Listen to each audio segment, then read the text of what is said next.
আসসালামু আলাইকুম। চিংড়ি মাছের মালাইকারি রেসিপি নিয়ে আসছি। এটা কিন্তু নারিকেল ছাড়াই চিংড়ি মাছের মালাইকারি করে দেখাবো। তার জন্য কিছু মাঝারি সাইজের চিংড়ি মাছ নিয়েছি, ভালোভাবে খোসা রেখেই পরিষ্কার করে নিয়েছি। এখন দিয়েছি লবণ, হলুদের গুঁড়া, মরিচের গুঁড়া দিয়ে ভালোভাবে হাত দিয়ে মেখে নিব, যেন ভালোভাবে চিংড়ি মাছের গায়ে এই মশলাগুলি লেগে যায়। এখন একটা ফ্রাই প্যান নিয়েছি, তার ভিতরে দিয়েছি সরিষার তেল। সরিষার তেলটা ভালোভাবে গরম হয়ে যাওয়ার পরে চিংড়ি মাছগুলি দিয়ে একটু নেড়েচেড়ে ব্রাউন কালার করে ভেজে নিব। আমার চিংড়ি মাছগুলি কিন্তু একেবারে ভাজা হয়ে গেছে, এখন তুলে নিয়েছি। এখানে আদা, রসুন আর পেঁয়াজ একসাথে ব্লেন্ড করে নিয়েছি। এটা ওই ফ্রাই প্যানেই দিয়ে দিলাম। আরও একটু তেল দিয়ে এখন কিছুক্ষণ নেড়েচেড়ে নিব, যেন কাঁচা পেঁয়াজের গন্ধটা চলে যায়। তারপরে কিছু কাঁচামরিচ দিয়েছি, এখন আবার একটু নেড়েচেড়ে নিব। এখানে দিব 1 টেবিল চামচ টমেটোর সস। তারপরে দিয়েছি এখানে লিকুইড দুধ। দুধটা একটু ঘন করে নিয়েছি গুঁড়ো দুধ দিয়ে।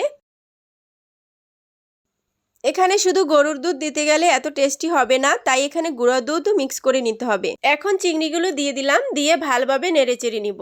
এখানে এখন যে মশলাগুলি অ্যাড করতে হবে, এখানে শুধু দারুচিনি, এলাচের গুঁড়া দিতে হবে আর একটু তেজপাতা, বাস। আর কোনো মশলা এখানে অ্যাড করতে হবে না। এই 2-1টা মশলাতেই চিংড়ি মাছের মালাইকারিতে স্বাদ হবে দুর্দান্ত। কখন যে প্লেটের উপর প্লেট ভাত শেষ হয়ে যাবে এই চিংড়ি দিয়ে, সেটা কিন্তু টেরই পাওয়া যাবে না। তো যেদিন চিংড়ি মাছের এই মালাইকারিটা রান্না হবে, সেদিন কিন্তু ভাত বেশি রান্না করতে হবে। এই চিংড়ি মাছের মালাইকারি দিয়ে কিন্তু ভাত, পোলাও, বিরিয়ানি সব কিছুই খাওয়া যায়। আমি সবগুলো চিংড়ি একটা প্লেটে তুলে দেখাচ্ছি। চিংড়ি মাছের মালাইকারিটা কতটা লোভনীয় হয়েছে, দেখেই কিন্তু জিভে জল চলে আসে। শুধু দেখে নয়, এটা খেতে গেলে কিন্তু আপনি আর কাউকে শেয়ারই করতে যাবেন না, এতটাই টেস্ট হয়েছে এই খাবারটা। এটা রান্না করতে কিন্তু তেমন কোনো ঝামেলা হয়নি, আর বেশি কোনো ইনগ্রেডিয়েন্টসও লাগে নেই।